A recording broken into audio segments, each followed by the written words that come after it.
Makarya. Wong lanang ra makarya iku ngopo?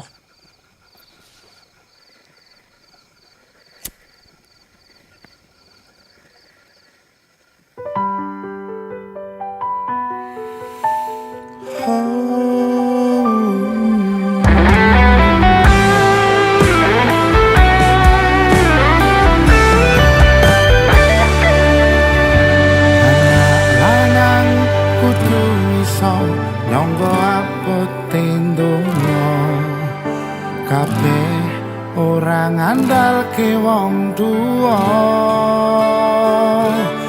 tabungan ora sepiro sang umum restu lan donga ngadepi pacobaan sing teko.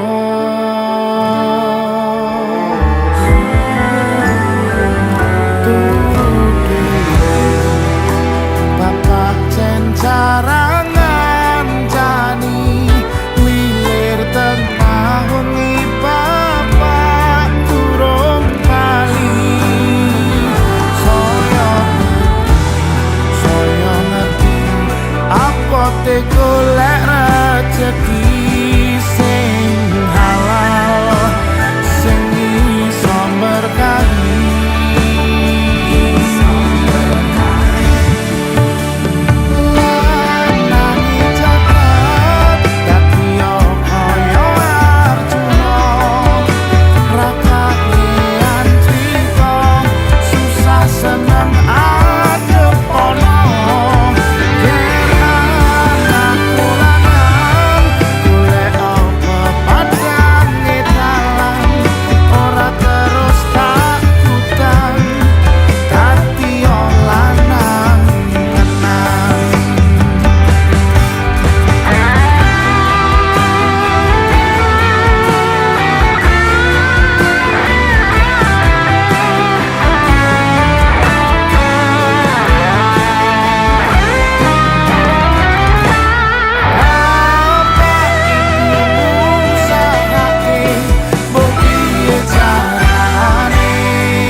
kudu iso nyangga apoting donya.